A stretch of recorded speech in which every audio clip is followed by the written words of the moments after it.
Bonjour à tous et soyez les bienvenus. Voici l'actualité de ce mardi 6 octobre 2020. En Côte d'Ivoire, le lancement des travaux de construction d'un deuxième terminal à conteneurs dans le port d'Abidjan. Le président de la République, Alassane Ouattara, a posé hier la première pierre de cette infrastructure qui pourra accueillir à la fin des travaux de gros navires.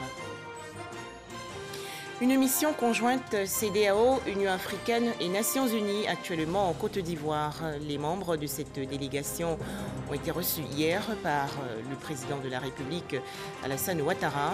Au menu des échanges, l'élection présidentielle du 31 octobre prochain. Enfin, au Mali, la formation d'un gouvernement de transition, 25 membres nommés hier par le président Baoundao. En Côte d'Ivoire, ce deuxième terminal dans le port d'Abidjan pourra accueillir à la fin des travaux, dans 18 mois donc, des navires mesurant 300 mètres et transportant jusqu'à 15 000 conteneurs. Les travaux de construction de cette infrastructure ont donc été lancés. Le président de la République, Alassane Ouattara, a posé hier la première pierre de ce deuxième terminal. Le point dans ce reportage de Mahama Traoré. Réaliser le deuxième terminal à conteneurs du port autonome d'Abidjan se décline en deux phases. La première a consisté à créer entre 2015 et 2019 cette plateforme, un terre-plein de 37 hectares et demi censé abriter l'infrastructure. La deuxième phase des travaux, lancée ce lundi par le président Alassane Ouattara, vise à rendre le terminal complètement opérationnel dans 18 mois, c'est-à-dire à l'équiper en engins de manutention, appelés dans le jargon portuaire les superstructures. L'ouvrage verra le jour grâce à un investissement de 262 milliards de francs CFA, fruit d'un partenariat public-privé. Ce terminal, d'un coût total de 596 milliards de francs CFA, dont 324 milliards pour les infrastructures qui nous accueillent ce matin, aura une capacité de 1 500 000 conteneurs contre 1 million de conteneurs pour l'ancien terminal, faisant donc passer la capacité de traitement des conteneurs au port d'Abidjan de 1 million de conteneurs 1 à 2 500 000 conteneurs 1. Ce deuxième terminal créera en outre, en phase d'exploitation, 450 emplois directs. Dans 18 mois, il y aura ici un terminal ultra-moderne, performant, innovant. Et ce terminal sera aussi responsable, tant sur le plan social qu'environnemental. Dès la première année de mise en service, le terminal sera équipé de 6 portiques à quai, 13 portiques de parc, 36 tracteurs, tous 100% électriques. Ce sera le premier terminal proche du zéro émission en Afrique. Depuis 2011, le port d'Abidjan connaît de profondes mutations, modernisation du port de pêche, des terminaux rouliers et céréaliers, outre l'élargissement et l'approfondissement du canal de Vridi. Cette métamorphose devrait se poursuivre, selon le ministre des Transports. Bientôt, il vous sera présenté un projet de contournement de la ville d'Abidjan, incluant un ouvrage important de franchissement du canal de Vridi et permettant ainsi de rallier Petit Bassam à PK24 sur l'autoroute du Nord en passant par Jacquesville. Avec l'appui de la Banque mondiale et le MCC, sur le président de la République, je peux vous dire que dans les 5 prochaines années, le port autonome d'Abidjan et la ville d'Abidjan pourront fonctionner ensemble concomitamment sans que ce poumon de l'économie ivoirienne ne soit asphyxié, mais également que la fluidité à Abidjan soit une réalité. Après avoir pris connaissance de la consistance des travaux de réalisation des superstructures du deuxième terminal à conteneurs, le chef de l'État s'est dit fier d'un tel projet, surtout qu'il vise à booster la compétitivité du port autonome d'Abidjan. C'est un projet qui me tient à cœur, compte tenu de son impact sur l'emploi. Bien sûr, c'est un gros investissement, mais également pour la fluidité que cela permettra de donner donc au port d'Abidjan, qui est quand même le poumon de l'Afrique de l'Ouest. Et ceci va bénéficier aux pays amis et voisins tels que le Mali, le Burkina et le Niger. Je crois que ce projet est la preuve de la stabilité de notre pays, de la confiance des investisseurs Et maintenant, à nous, Ivoiriens, de continuer de démontrer que ce pays restera stable et en paix pour notre jeunesse et pour tous nos concitoyens. Cette cérémonie a aussi été l'occasion pour le ministre des Transports d'annoncer l'entrée en vigueur effective du décret portant statut particulier des dockers à compter du 1er janvier 2021. Une mesure qui vise à améliorer les conditions de vie et de travail des 75 000 dockers du port d'Abidjan et des 15 000 que compte le port de San Pedro. La construction de ce deuxième terminal à conteneurs en Côte d'Ivoire va permettre au port d'Abidjan de rivaliser avec les autres ports africains. C'est ce que nous explique maintenant Noël Gnagno. Voici ce que sera le deuxième terminal à conteneurs du port autonome d'Abidjan une fois les travaux terminés dans 18 mois. Un deuxième terminal pour répondre aux exigences du transport maritime et de la logistique portuaire. Afin de baisser les coûts de transport, les armateurs ont construit des grands navires qui peuvent transporter jusqu'à certains 20 000 containers. Mais pour accueillir ces grands navires, il faut des infrastructures adaptées, et notamment en termes de profondeur. Et également des portiques de quai beaucoup plus longs que les portiques d'ancienne génération qui faisaient environ 45 mètres de portée. Les nouveaux font 62 mètres. Donc cette nouvelle infrastructure est nécessaire pour doter le port d'Abidjan des moyens de traiter les plus grands navires. Nos navires aujourd'hui sont de 250 à 275 mètres. Ce sera aussi très intéressant que dès que les travaux finissent, on puisse passer de 275 mètres à 350, 360 mètres. Pourquoi pas? On peut rivaliser avec les ports de Câble, de Tanger, Med. C'est vraiment une grande aubaine pour le port d'Abidjan et surtout pour les pays qui sont adossés à la Côte d'Ivoire, les pays de l'Interland qui en ont besoin. Autre acquis, avec ces superstructures, le port d'Abidjan va se hisser au rang de plateforme de transbordement. Les gros navires viennent ici, ils laissent leurs containers qui sont ensuite transportés par des navires plus petits qu'on appelle feeders pour les transporter dans d'autres ports de la région qui n'ont pas les moyens, eux, d'accueillir les gros navires. Et donc ce qui fait qu'il y a beaucoup de navires qui vont venir au port et que ça va améliorer la fréquence des escales et donc encore une fois les délais d'acheminement des marchandises. Les impacts pour les usagers et les consommateurs sont de plusieurs ordres. Si des navires plus gros arrivent, le coût de transport unitaire diminue et au final ce sont les industriels, les commerçants et l'ivoirien qui en bénéficient parce que...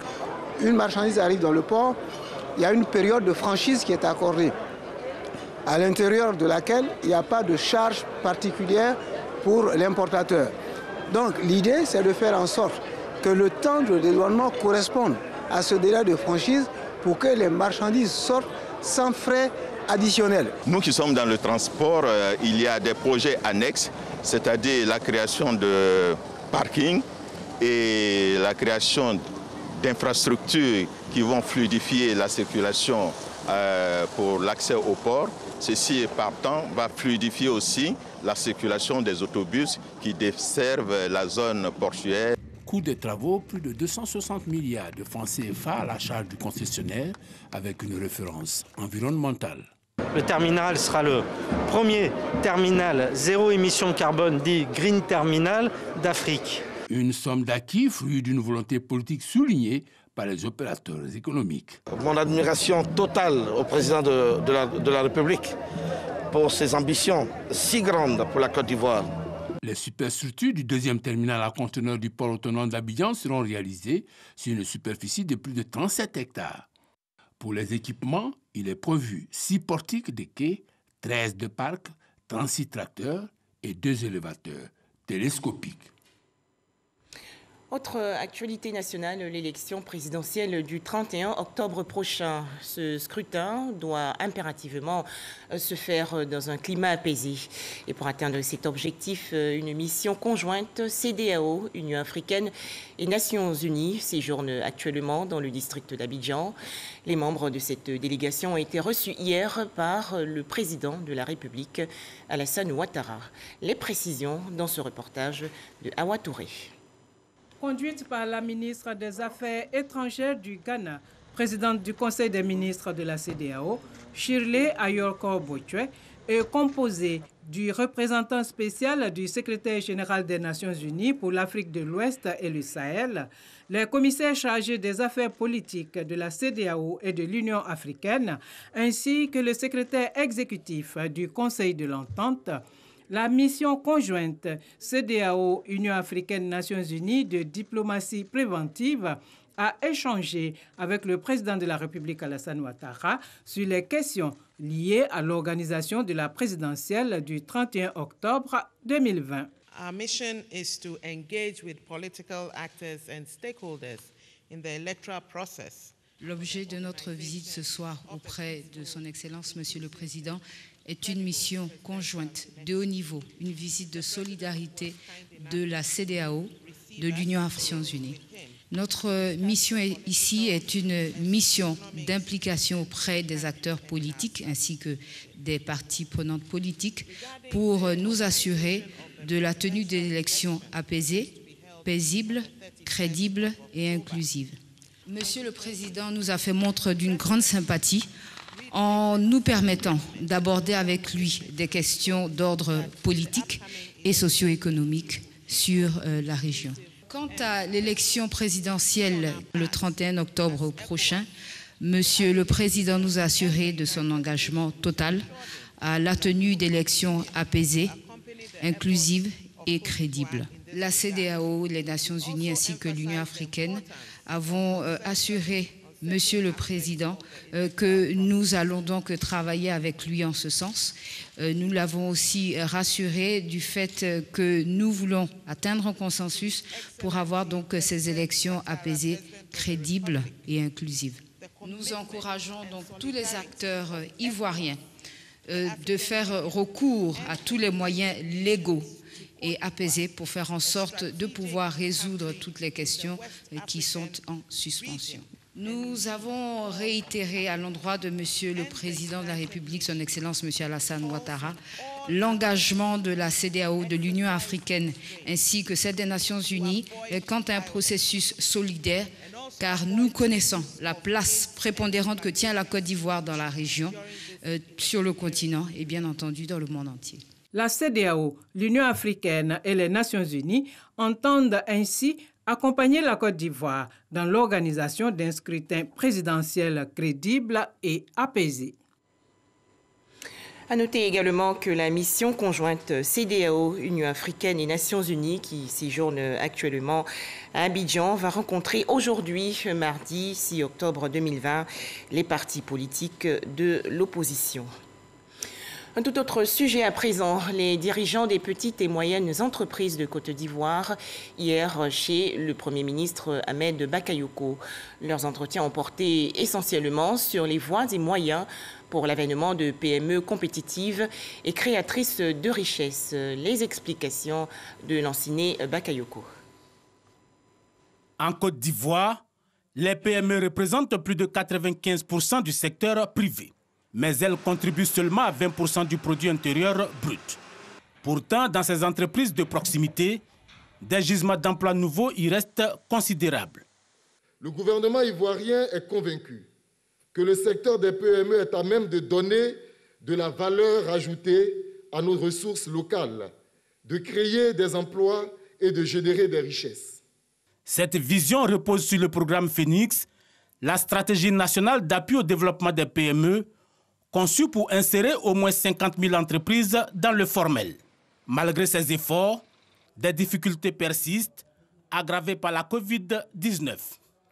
Aujourd'hui, des mesures particulières s'imposent, notamment au niveau du secteur touristique.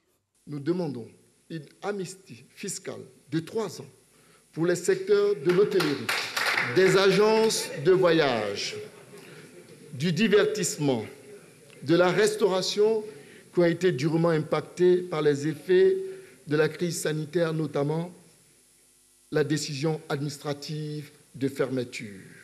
Face à ces sollicitations pour le moins contraignantes, le gouvernement affiche toute sa disponibilité à accompagner les PME.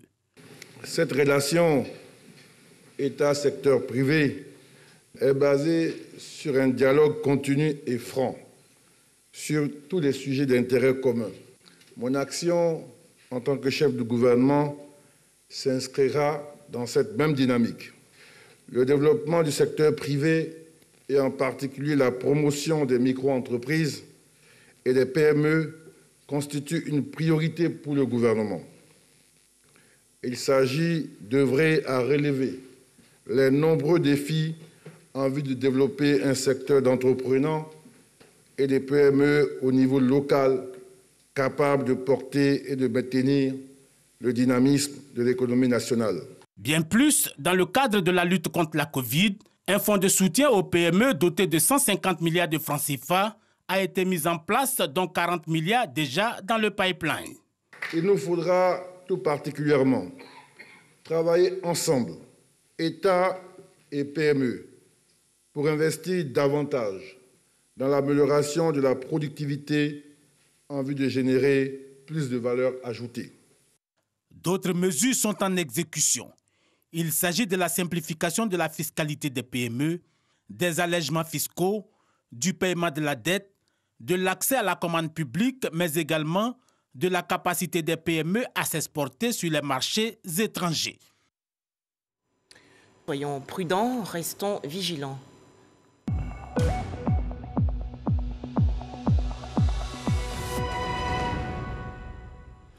Trois nouveaux cas de maladie à coronavirus enregistrés hier en Côte d'Ivoire par le ministère de la Santé et de l'Hygiène publique. Le pays comptabilise actuellement 19 885 cas confirmés de coronavirus, dont 19 490 personnes guéries et 120 décès. Le coronavirus qui sévit toujours dans le monde entier. En effet, selon l'Organisation mondiale de la santé, la Covid-19 aurait infecté 10% de la population mondiale, bien plus que les chiffres officiels. Les dirigeants de l'OMS ont donc réclamé une accélération de la réforme de l'organisation dans la gestion des situations d'urgence. En Côte d'Ivoire, top départ le 19 septembre dernier pour les concours administratifs 2020 de la fonction publique. Plusieurs centres de composition dans tout le pays. Mais quelles sont les dispositions prises pour éviter la fraude? Grace Kando. 23 centres au total, dont 12 à Abidjan et 11 à l'intérieur du pays. C'est le nombre de sites retenus pour les compositions des concours administratifs de la fonction publique session 2020. Avant les compositions, le ministère avait initié les cours en ligne.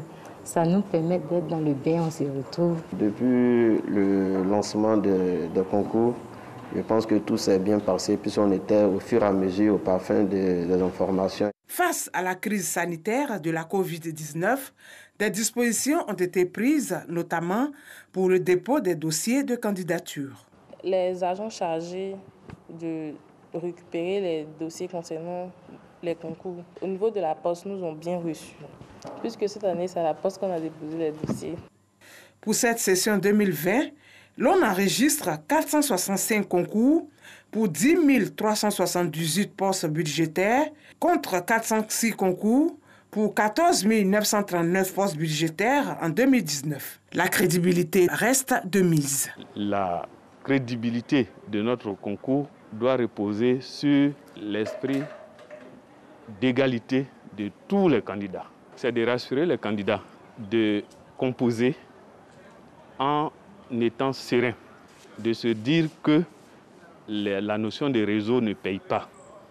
Seuls les meilleurs, les méritants seront déclarés admis. Donc je les exhorte à travailler. Nous avons inscrit l'ensemble du système dans un écosystème digitalisé, de sorte que depuis l'inscription jusqu'à la programmation des résultats, nous utilisons l'outil informatique. Et en plus de cela, nous avons pris des dispositions sécuritaires physiques, pratiques, avec les forces de l'ordre, avec la police, la gendarmerie, nous avons pris des dispositions. Nous avons des écoutes, nous avons des checkpoints un peu partout pour pouvoir mettre en déroute tous ceux qui tenteront de frauder. Les concours de la fonction publique font partie de la politique du gouvernement qui vise à donner des emplois aux jeunes. L'organisation des concours administratif de la fonction publique traduit la volonté du gouvernement ivoirien à intensifier son action sociale. L'accès à un emploi décent des femmes diplômées, à résorber le chômage des jeunes, à faire et à réduire le taux de pauvreté des populations dans son ensemble. Pour la session 2020, la ville de Korogo a été retenue pour rendre hommage à l'ex-premier ministre Amadou Gon Coulibaly, initiateur de toutes les réformes engagées par la fonction publique dans l'organisation des concours administratifs. Le ministère de la fonction publique annonce les résultats pour le 10 décembre prochain. Toujours en Côte d'Ivoire, la réunion du Comité national de pilotage du mécanisme de suivi de la libre circulation des véhicules de transport inter-État. Objectif, évaluer l'application des textes de la communauté économique des États membres de l'Afrique de l'Ouest et place les populations ouest-africaines au cœur de la politique d'intégration régionale. Les explications de Lanciné Bakayoko. Le mécanisme de suivi de la libre circulation consiste à procéder à un contrôle groupé, tant des passagers que leurs bagages au départ des véhicules, vers chacun des pays de l'espace CEDEAO. À l'issue de ce contrôle effectué par l'ensemble des forces de l'ordre, les soutes sont scellées et les documents remis aux transporteurs. Ce dispositif permet aux opérateurs de voyager sans entrave jusqu'au pays de destination. Les résultats sont encourageants. Côté Côte d'Ivoire, nous n'avons plus de problème. Parce que quand les camions de bétail quittent vers le matin, il est Abidjan. Donc si la route, on ne les arrête pas beaucoup, et c'est de contrôle. Si les chauffeurs ajoutent de tous ces pièces au niveau des cabines, et les agents donnent le pièce et puis la personne circule. Malgré cette volonté de créer les conditions adéquates d'une mobilité intra-régionale en Afrique de l'Ouest, d'autres problèmes sur les frontières terrestres. D'où ces échanges d'évaluation organisés par le Comité national de pilotage. La libre circulation des personnes dont il est ici question relève de l'édification du continent intégré. Notre pays est résolument engagé dans la promotion de l'intégration par une approche cohérente et harmonisée pour éliminer les obstacles à la libre circulation dans la région. Après diverses analyses de la situation, les acteurs conviennent de la nécessité de poursuivre la formation des agents de liaison aux procédures standards de contrôle et de suivi. Ces acteurs exhortent également les populations à régulariser les différents documents de voyage valides. Direction à présent la commune de Koumassi, où la coalition républicaine pour la défense de la paix poursuit la sensibilisation des populations, notamment les jeunes. La cohésion sociale et la paix étaient au centre des messages.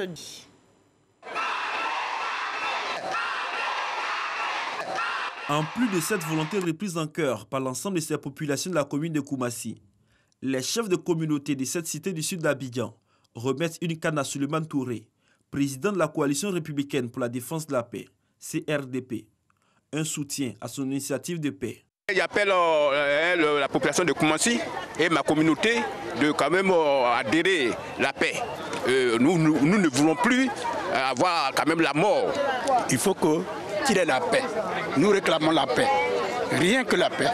Les jeunes, on leur dit de ne pas s'adonner à cette violence-là. Parce que les hommes politiques, ils les utilisent à leur fin.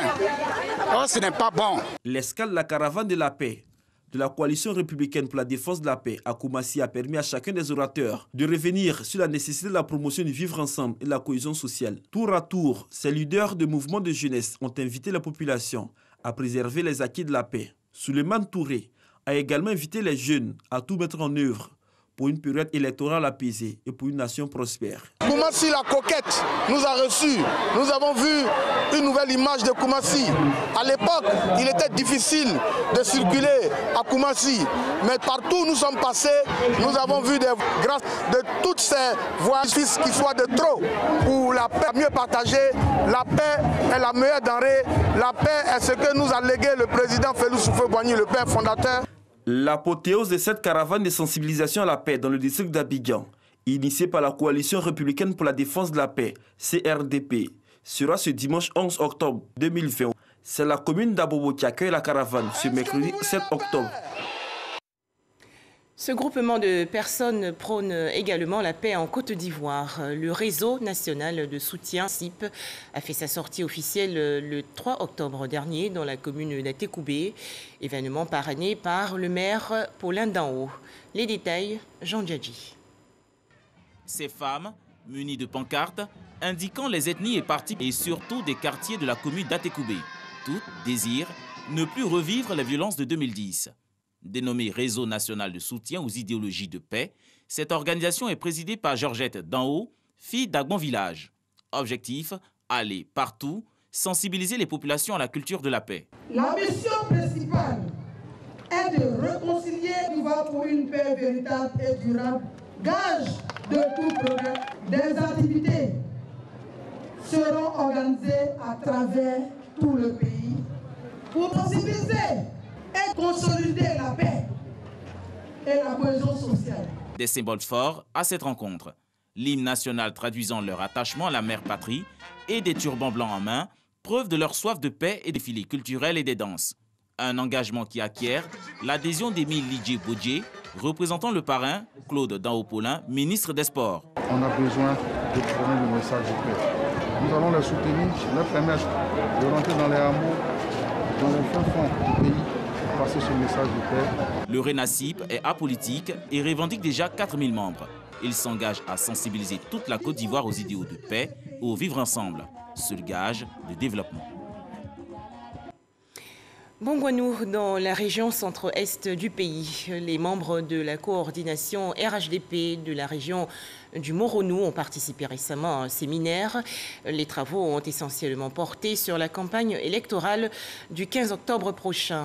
C'est une initiative du coordinateur régional, également inspecteur général d'État Théophile Awa Undoli. Les précisions de Alexis Ouedraogo. Il faudra que toutes nos sections soient présentes. Le RHDP Moronou affine ses stratégies pour la campagne prochaine. Dimanche dernier, à Bongouanou, un séminaire a réuni les principaux acteurs. Nous avons fait un séminaire pour arrêter ensemble une stratégie de campagne et voir quelles sont les actions phares que nous devons mener. Nous avons arrêté un certain nombre de choses pour mieux canaliser et booster notre campagne. Et à côté de ce programme, une tournée de sensibilisation et d'explication aux militants du parti a été lancée. Notant que la coordination régionale a fait don de moyens de mobilité dont 4 véhicules pick-up, 74 motos, ainsi qu'une enveloppe de 34 millions de francs CFA. Et pour terminer, l'actualité nationale, sachez que 22 partis politiques ont décidé d'apporter leur soutien à la candidature du président RHDP, Alassane Ouattara, à la présidentielle d'octobre prochain. Donc, ces 22 formations politiques regroupées au sein d'un mouvement baptisé Alliance ont organisé il y a quelques jours une conférence de presse dans Nancy. Nouveau-né des plateformes politiques en Côte d'Ivoire, la coalition Alliance regroupe 22 formations politiques. Ces partis politiques ont décidé d'unir leurs forces pour soutenir la candidature du président Alassane Ouattara, candidat du RHDP à la présidentielle d'octobre 2020. Un soutien que les membres de cette coalition comptent traduire en actes avec une victoire du candidat du RHDP dès le premier tour. Ils ont expliqué ce choix au cours d'une conférence de presse. Cette élection-là, cette élection qui est aussi importante, et peut-être même l'une des élections les plus importantes de l'histoire de la Côte d'Ivoire, on ne peut pas s'amuser à jouer avec elle. Il faut faire un choix raisonnable qui peut permettre à ce pays de continuer dans sa trajectoire et de s'améliorer. On parle d'une Côte d'Ivoire qu'on veut stable. On parle d'une Côte d'Ivoire qu'on veut rassembler. On parle d'une Côte d'Ivoire au travail. On parle d'une Côte d'Ivoire qui a une gestion cohérente. Et cette gestion cohérente qui finalement donne à manger à ses enfants. C'est cette Côte d'Ivoire dont on parle. Une Côte d'Ivoire qui est construite, qui est bâtie, comme on le voit avec le président Ouattara. C'est cette Côte d'Ivoire que nous voulons. Et de façon responsable, nous avons décidé de soutenir notre candidat. Et puis il sera élu. Il sera élu. Parce que les Ivoiriens qui sont dans les différentes contrées voient son bilan. Ils savent son bilan. Ils vivent ça. Dans les jours à venir, les membres de cette coalition, au dire de leur porte-parole, vont sillonner tout le territoire national pour promouvoir le bilan du président Alassane Ouattara. Une tournée qu'elle compte mener aux côtés du RHDP. Enfin, le Mali se dote d'un gouvernement de transition. Cette équipe annoncée hier est composée de 25 membres, dont 4 militaires qui occupent les postes clés, des représentants de la société civile, des membres de la coordination des mouvements de l'Azawad, de la CMA, des représentants de partis politiques et enfin des technocrates. Et c'est la fin de ce journal. D'autres informations sur notre site rti.ci.